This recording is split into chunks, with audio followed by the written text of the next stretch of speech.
Hi friends, இந்த வீடியோவில் 10th தமிழில் 4th லெசன்ல இருந்து பெருமாள் திருமொழி பார்க்கலாம். இதுக்கு முன்னாடி செயற்கை நுண்ணறிவு அந்த பாடத்தை பார்த்துருக்கோம். அதோட வீடியோ அப்லோட் பண்ணியிருக்கேன். ஸோ அதையும் பாருங்க. இப்போ பெருமாள் திருமொழி பார்க்கலாம் வாங்க. பெருமாள் திருமொழி இதை எழுதினது யாரு? குலசேகர ஆழ்வார். பெருமாள் திருமொழி குலசேகர ஆழ்வார். பெருமாள் குலம் அப்படிங்க வச்சுக்கோங்க. பெருமாள் திருமொழி எழுதினது குலசேகர ஆழ்வார். ஸோ இதுல தமிழருக்குள்ள பண்டைய நாட்களில் அவங்க அறிவியலை வாழ்வோடு இணைத்து காணும் இயல்புடையவர்களாக இருந்தாங்க. அதன் விளைவாக தான் சங்க இலக்கியத்தில் அறிவியல் கருத்துக்களும் இருக்கு. அதுக்கு இணையான பக்தி இலக்கியங்களிலும் அறிவியல் கருத்துக்கள் இருக்குது அப்படின்னு சொல்லப்படுது. அதுல பாட்டு பார்த்துருவோமா? வாளால் அறுத்து சுடினும் மருத்துவன் பால் மாளாத காதல் நோயாளன் போல் மாயத்தால் மீளாத துயர்தரினும் வித்வகோடம்மா நீ ஆளா உணர்தொருளே பார்ப்பன் அடியேனே அப்படின்னு சொல்லப்படுது. இந்த பாடலோட பொருள் பார்த்தலாம். மருத்துவர் உடலில் ஏற்பட்ட புண்களை கத்தியால் அரித்து சுட்டாலும், அதாவது இது என்ன செய்வாங்கன்னா, புண்ணு இருந்துச்சுன்னா அதை கத்தியால் அறுத்து விட்டா அந்த கத்தியே நெருப்புல காட்டி அந்த இடத்துல சூடு மாதிரி போட்டு விடுவாங்க.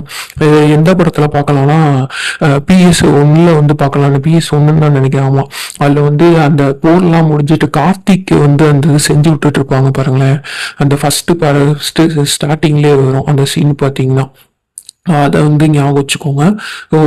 அவருக்கு என்ன சொல்லுங்க, காயம் ஏற்பட்டிருக்கும். அதுல அந்த கத்தியால கீறி எடுத்து விட்டுட்டு அந்த புண்ணு மாதிரி ஒரு மாதிரி எடுத்து விட்டுட்டு மறுபடியும் நல்ல நெருப்புல சுட்டா அந்த இடத்துல அப்படியே போட்டு விடுவாங்க. அதை தான் சொல்றாங்க.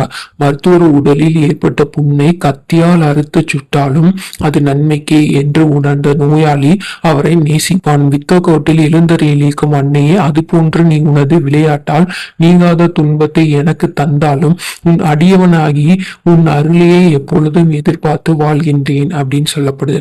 சுடினும் அப்படின்னா சுட்டாலும், மாளாத தீராத, மாயம் விளையாட்டு. சுடினும்னா சுட்டாத, மாளாத தீராத, வந்திருக்கும். மாயம்னா விளையாட்டு. சொல்லும் பொருளும் பார்த்தாச்சு. அதுக்கடுத்து வித்வகோடு அப்படிங்கிற ஊர் கேரள மாநிலத்துல பாலக்காடு அப்படிங்கிற மாவட்டத்துல இருக்கு. இது குலசேகர ஆழ்வார் அங்க இருக்கிற இறைவன், அதாவது உய்ய பெருமாளை அன்னையா பாவிச்சு உருவகப்படுத்தி இந்த பாட்டை பாடியிருப்பாரு. வித்வகோடுங்கிறது கேரள மாநிலம் பாலக்காடு. இன்ட்டு பாத்திரம். வித்துட்டா கேரம் போர்டு பாவம். வித்துட்டானா வித்வகோட். கேரம் போர்டுனா கேரளா மாநிலம், பாவம்னா பாலக்காடு. வித்துட்டா கேரம் போர்டு பாவம். வித்வகோட் அப்படிங்கிற ஊர் கேரளா மாநிலம் பாலக்காட்டு மாவட்டத்துல இருக்கு. இதுல 4000 பிரபந்தத்தின் முதல் 1691 பாடல் பாசுரம் நமக்கு பாடப்பகுதியா கொடுத்துக்கப்பட்டிருக்கு. பெருமாள் திருமொழி இது 4000 திவ்ய பிரபந்தத்துல 5ஆம் திருமொழியா உள்ளது. பெருமாள் திருமொழி 5ஆம் திருமொழி. அப்ப 4000 ரூபாய் கை நீட்டி வாங்கிட்டு அஞ்சாம இருக்கிற பெருசா, 4000 ரூபாய் நான் கை நீட்டி வாங்கிட்டு எப்படி அஞ்சாம சுத்தாம பெருசா அப்படின்னு சொல்லுவாங்களே, அதை ஹிண்டா ஞாபகம். 4000னா 4000 திவ்ய பிரபந்தம், 5வது திருமொழியா இருக்கு. எது பெருசானா பெருமாள் திருமொழி. 4000 ரூபாய் கை நீட்டி வாங்கிட்டு அஞ்சாம சுத்தாம பெருசா, 4000 கை நீட்டி வாங்கிட்டு அஞ்சாம சுத்தாம பெருசா. அப்ப 4000 திவ்ய பிரபந்தத்தில் பெருமாள் திருமொழி 5ஆம் திருமொழியாக உள்ளது. இதுல 105 பாடல்கள் இருக்கு. பெருமாள் 105 அடிச்சிட்டான். அப்போ 105னா 105 பாடல்கள் இருக்கு. இந்த எழுதினது குலசேகர ஆழ்வார். இவருடைய காலம் 8ஆம் நூற்றாண்டு. குளத்தை எட்டி தான் தாண்டணும். குளத்தனா குலசேகர ஆழ்வார் எட்டி தான் தாண்டணும்னா 8ஆம் நூற்றாண்டு. குலசேகர ஆழ்வார் 8ஆம் நூற்றாண்டு. நெக்ஸ்ட் பரிபாடல் கிரந்தையார். அதாவது இந்த பரிபாடல்ல இந்த பாட்டை எழுதினது கிரந்தையார் அப்படிங்கிறவங்க. விசும்பில் ஊழி ஊழ் செல்ல கருவளர் வானத்தை இசையில் தோன்றி உரு அறிவாரா ஒன்றன் ஊழியும் உந்துவழி கிளர்ந்த ஊழியும் செந்தி சுடரி ஊழியும் பணியோடு தன் பெயர் தலையிய ஊழியும் அவையிற்று உள்முறை வெள்ளம் மூழ்கி ஆர்த்தருப்பு மீண்டும் பீடு உயர் ஈண்டி அவற்றிற்கும் உள்ளீடு ஆகிய இருநிலத்து ஊழியும் அப்படிங்கிறது பாட்டு நம்மளுக்கு வந்திருக்கு. நெருப்பு பந்தாய் குளிர்ந்த பூமி. ஸோ இந்த பூமியை பத்தி தான், பூமி அண்டம் எப்படி உருவாயிருக்கு அப்படிங்கறத வந்து இந்த பாட்டுல வந்து கொடுத்துருக்காங்க. பரிபாடல்ல இருந்து இந்த பாட்டு வந்திருக்கு. இதுல பாத்துடலாமா? எதுவுமே இல்லாம பெருவெளியில வந்து அண்டத்தோட தோற்றம் காரணமான கரு பரமானு பேரொளியோட வந்து தோன்றியது. உருவம் இல்லாத காற்று முதலான பூதங்களின் அணுக்களுடன் வளர்கின்ற வானம் எனும் முதல் பூதத்தின் ஊழியது. அப்ப ஐம்பூதங்கள்னு சொல்லுவாங்கல்ல, அதுல எது முதல் பூதம்னா வானம் அப்படிங்கிறதா முதல் பூதம். வானம்ங்கிறது முதல் பூதம். அந்த அணுக்களின் ஆற்றல் கிளந்து பருப்பொருட்கள் சிதறும்படியாக பல ஊழி காலங்கள் கடந்து சென்றன. பிறகு நெருப்பு பந்து போல புவி உருவாகி விளங்கிய ஊழி காலம் தொடர்ந்தது. அதாவது அண்டவெளியில பெரு வெடிப்புனால ஏதோ ஒரு பெரிய வெடிப்பு ஏதோ நிகழ்ந்து அதுல இருந்து வந்த சிறு பகுதி தான் இந்த பூமி.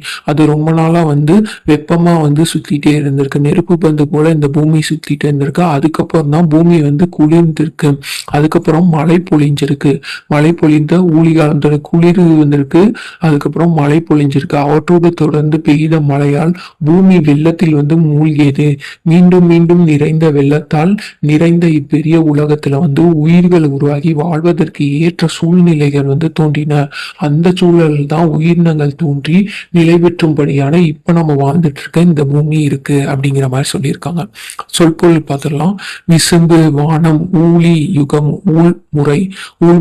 ஊழ்முறை அப்படின்னு வச்சுக்கோங்க. ஊழ்முறை. அப்புறம் தன்பெயல் அப்படின்னா குளிர்ந்த மலை. தன்பெயல் குளிர்ந்த மலை. பெய்மலை, பெயல் மலை, பெய் மலை. அப்ப தன்பெயல்னா குளிர்ந்த மலை. ஆர்த்தரப்பு, வெள்ளத்தில் மூழ்கி கிடந்த. வெள்ளம் ஆர்ப்பரிச்சு கொட்டுது பாரு அப்படின்னு சொல்லுவாங்களே, வெள்ளம் ஆர்ப்பரிச்சு கொட்டுது பாரு. அப்ப ஆர்த்தரப்பு, வெள்ளத்தில் மூழ்கி கிடந்த. பீடு, சிறப்பு, ஈண்டி, செறிந்திரண்டு. இன்னு வந்திருக்கு. ஈண்டி செறிந்திரண்டு. அப்புறம் இலக்கண குறிப்பு.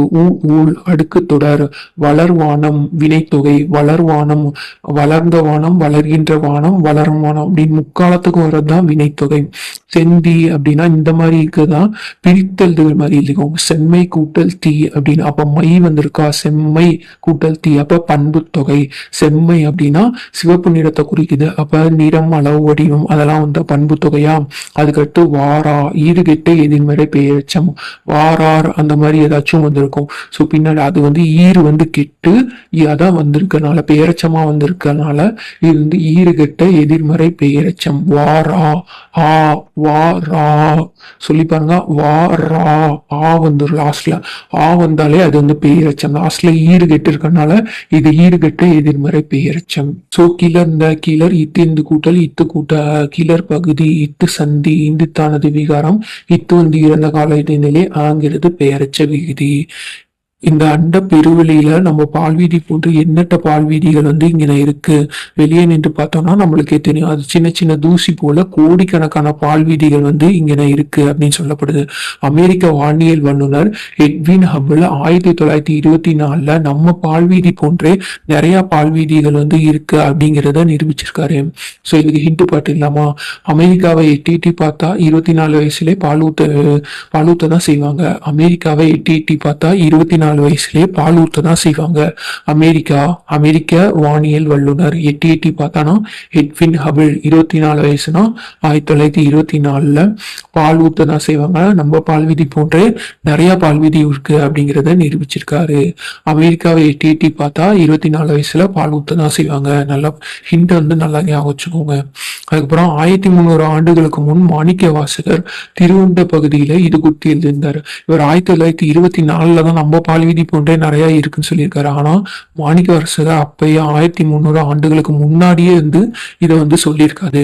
என்ன சொல்லியிருக்காருன்னா, அண்ட பகுதியின் உண்ட பிறக்கம் அளப்பெருந்தன்மை வளப்பெருங்காட்சி அப்படின்னு அந்த பாடல் வரும். லாஸ்ட்ல சிறியாக பெரியோ தெரியின் அப்படின்னு திருவாசகத்துல வந்து சொல்லியிருக்காரு.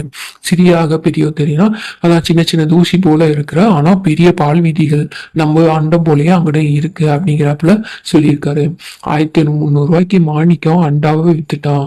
1300 ரூபாய்க்கே மாணிக்கம் அண்டாவை வித்துட்டான். 1300னா 1300 ஆண்டுகளுக்கு முன் மாணிக்கம்னா மாணிக்க வாசகர் அண்டத்தை வித்துட்டான். அண்ட பகுதியில் உண்ட பிறக்கம் அளப்பெருந்தன்மை வளப்பெருங்காட்சி சிறியாக பெரியோன் திரியன். திருவாசகம் பாடல்ல வந்து திருவாசகம் மாணிக்க வாசகர் எழுதினது வந்து மாணிக்க வாசகர் எது திருவண்ட பகுதியில வந்து இது வந்து எழுதியிருக்காரு. இதுல என்ன சொல்றாருன்னா, அண்டப்பகுதியை வந்து உருண்டை வடிவம் ஒப்பற்ற வளமான காட்சியும் ஒன்றுக்கு ஒன்று ஈர்ப்புடன் நின்ற அழகினை சொல்லுது எனின் அது 100 கோடிக்கு மேல விரிந்து இருக்கு.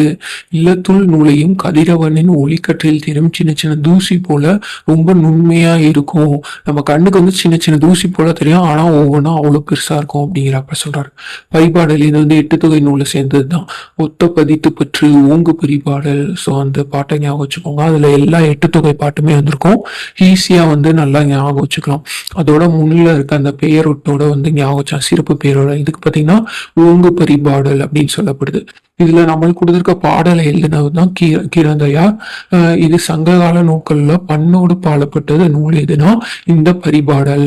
அவன்கிட்ட இருந்து பண்ணபரி கையில வச்சு பண்ண வச்சுட்டு சுத்திட்டு இருக்கான் பாரு, அவன்கிட்ட இருந்து பண்ணபரி அப்படின்னு சொல்லுவோம்ல. சோ பண்ணோடு பாடப்பட்டது பரிபாடல். உரையாசிரியர்கள் இதுல வந்து 70 பாடல்கள் இருப்பதா கூறியிருக்காங்க. ஆனா நம்மளுக்கு இது வரைக்கும் 24 பாடல் தான் கிடைச்சிருக்கு. உரையாசிரியர்கள் 70 பாடல் இருக்குன்னு சொல்லியிருக்காங்க, ஆனா நம்மள்ட்ட 24 தான் இருக்கு. இப்ப 24 வயசுல இருந்து பறிக்க ஆரம்பிச்சேன், இப்ப 70 வயசு ஆயிடுச்சு, இன்னும் பறிச்சுட்டு தான் இருக்கேன். இப்ப 24 வயசுல இருந்து பறிக்க ஆரம்பிச்சேன்னா பரிபாடல தான் சொல்லு. 24 வயசுல இருந்து பறிக்க ஆரம்பிச்சுன்னா நம்ம கிட்ட 24 தான் இருக்கு, ஆனா இன்னும் 70 பாடல்கள், மொத்தம் 70 பாடல்கள் இருக்கதா சொல்லியிருக்காங்க. 2000 ஆண்டுகளுக்கு முன்னாடி வாழ்ந்த தமிழ் மக்களோட வாழ்க்கை முறை, சமூக உறவு, அறிவாற்றல், இயற்கை புரிந்து கொள்ளும் திறன், இந்த மாதிரி சங்க இலக்கியம் மூலம் நம்ம வந்து அறிந்து கொள்ளலாம். சங்க இலக்கிய பரிபாடல் மூலம் இந்த மாதிரி சிலவற்றை அறிந்து கொள்ளலாம் அப்படின்னு சொல்லப்படுது. நெக்ஸ்ட் வீடியோல இந்த விண்ணை தாண்டி தன்னம்பிக்கை, ஸோ இதை கண்டிப்பா பார்க்கலாம். ஸோ இதுக்கு முன்னாடியே போட்டிருக்க வீடியோஸ் எல்லாமே பாருங்க. லெசன் 10th தமிழ் அப்படின்னு பிளேலிஸ்டே இருக்கும். ஸோ போய் பாருங்க ஃப்ரெண்ட்ஸ். தேங்க்யூ.